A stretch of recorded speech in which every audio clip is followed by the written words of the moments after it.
Mike Von Erich was never supposed to be a wrestler. He wasn't built huge, loud, or flashy. He was just a 6-foot-long twig that weighed 180 pounds. That's what most people thought. But no one ever expected this skinny college student to humble the biggest names in wrestling history. Beyond the curse, beyond the tragedy, this is the story of the lesser-known Von Erich. If you look closely at this family tree, Mike was the second youngest son of the famous Von Erichs. Born in 1964, he was shy, quiet, and definitely not made for the ring. On one hand, you had Kevin, David, and Kerry, bulky dudes ready to annihilate you. And then you had a plain and simple Mike who ran away from the spotlight. He just didn't want any of it. But when you're a Von Erich, sometimes choices don't matter. One fine day, Fritz Von Erich, his father, decided it was Mike's time to step into the ring. Mike wasn't trained to be a wrestler the way his brothers had been. He wasn't prepared for the spotlight. But he loved his family, and when they needed him, he said yes. Now, Mike, that brings up the next question. How do you feel about this? This is quite an opportunity for you. Well, really, Mark, I'm really excited to be able to wrestle the world champion. Give me a chance to prove myself to the people here in Texas, and give me a chance to prove myself to my brothers. And I've got everything to win and nothing to lose, and I won't let you down, Dave. For the first time, he was not the shy kid in the background. He was supposed to man up, and he did. His first singles match pitted him against a seasoned veteran, the ruthless manager Skandor Akbar. Akbar had made a career out of outsmarting heroes, but he knew his role that night wasn't to destroy 19-year-old Mike. It was to challenge him, to make him look like he belonged. Mike fought with everything he had. It wasn't polished. He moved like a young man still learning, but none of that mattered. Because what the fans saw wasn't a perfect wrestler, they saw a young man carrying the weight of a legendary family name. And that night, Mike scored his first victory. But was this enough? Could a single victory make elites fear him? Absolutely not. He needed something more, something bigger. And finally, Christmas Day 1983 came. On this day, World Class Championship Wrestling held one of its biggest shows of the year at Reunion Arena in Dallas. If I had to describe the crowd in one word, I'd say it was huge. That very night, Mike teamed up with his brother Kevin to face Buddy Roberts and Terry Gordy of the fabulous Freebirds.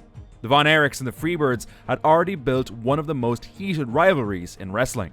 So to the fans in Texas, this wasn't just a wrestling match, it was a personal war. At first, everything felt pretty festive. A guy dressed as Santa Claus was walking around the arena, handing out candy to kids, taking pictures, laughing with the crowd. People were in a good mood.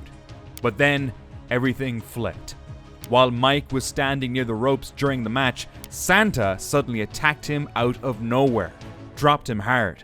And when the hat and beard came flying off, there he was, Michael Hayes, the leader of the Freebirds. The guy who wasn't even supposed to be there. Banned after losing a loser leaves town match. The crowd lost it. People were screaming, throwing trash, trying to jump the barricades. Security had to rush in and calm everything down. Mike got knocked down pretty badly, but he didn't stay down for long. He got back up, shook it off, and kept fighting with Kevin. That night, Mike Von Erich showed everybody he wasn't just a kid brother trying to keep up. He showed he could fight. From there, Mike never stopped. He finally had the pass to wrestle the big names, which he did. In January 1984, Mike went out by himself to face the NWA World Champion, Ric Flair. And if you know anything about wrestling, you know Ric Flair wasn't just any champion, he was the guy. Smooth, smart, dirty when he needed to be. He made a career out of making rookies look foolish. Everyone expected Mike to get chewed up and spit out. He was only 20 years old, barely a few weeks into wrestling. But Mike didn't get run over, not even close. He took everything Flair threw at him and stayed on his feet. He fought the champ to a 10-minute time limit draw. didn't beat him, sure, but he didn't lose either, and that meant everything. That match flipped the way people saw him. Before, Mike was the skinny kid, the quiet brother who didn't even really want to wrestle. But after holding his own with Ric Flair, suddenly he wasn't the youngest Von Erich anymore. And it wasn't just one night.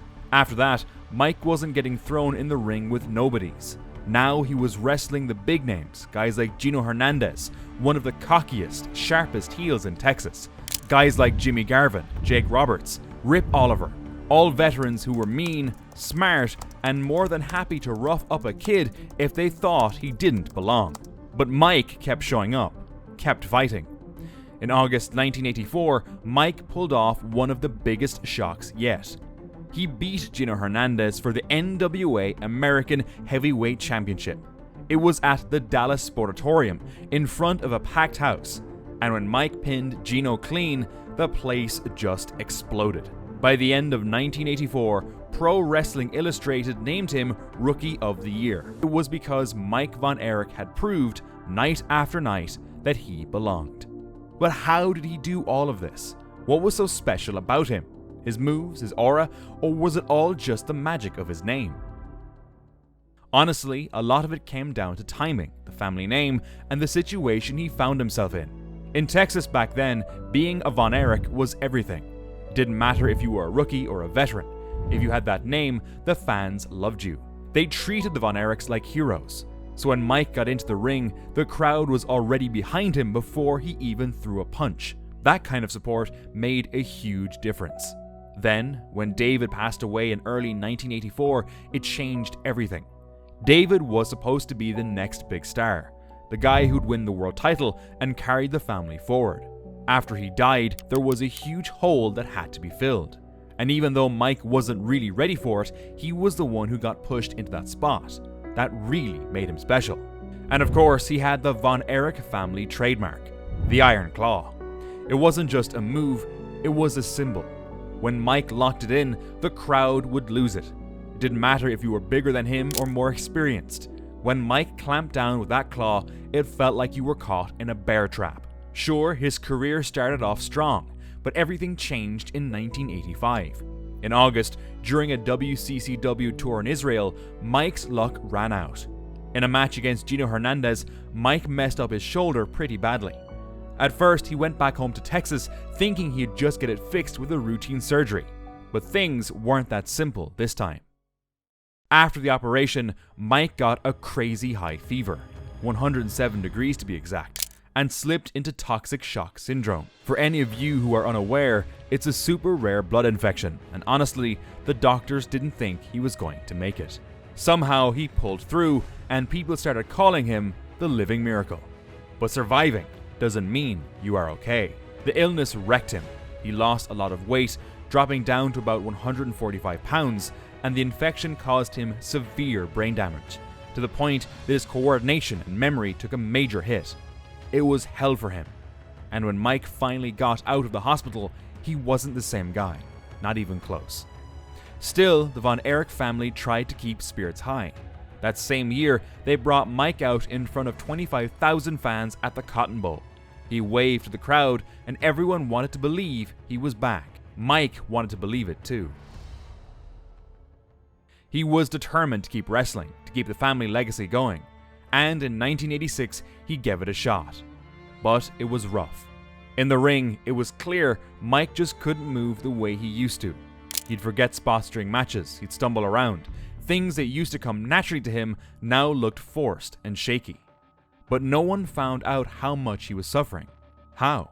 Well, the promoters tried to help him by keeping his matches super short. In one match on TV, Mike pinned Brian Adias in just a few seconds. When Adias demanded a rematch on the spot, Mike pulled off another quick win.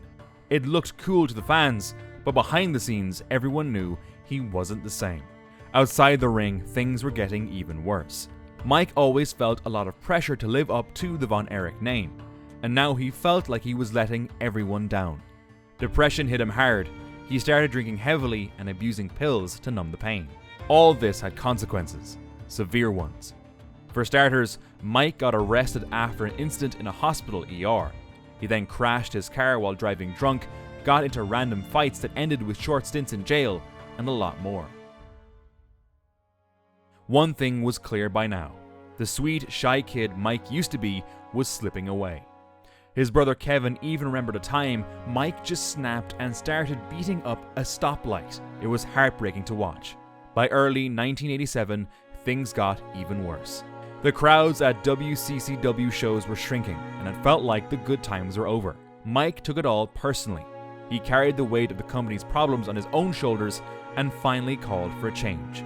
In March, he tried to shake things up by heading to Japan for a short run with New Japan Pro Wrestling. It seemed like a good idea. A change of scenery, new faces, maybe a fresh start. He even got to share the ring with Antonio Inoki, one of Japan's biggest legends. But when he came back home, nothing had really changed. The stuff he was dealing with, the depression, the pressure of all of it, was still there, maybe even worse. Then, on April 12, 1987, Mike disappeared. Before he left, he wrote a heartbreaking note to his family, apologizing and calling himself a f*** up. It was clear he was in a bad place. Right away, there was a huge search across Denton County. Everyone was hoping for a miracle. Unfortunately, the miracle never happened. 4 days later, they found him. Mike's body was discovered in the woods near Louisville Lake, tucked inside a sleeping bag. He had overdosed on a tranquilizer called Placidil and mixed it with alcohol.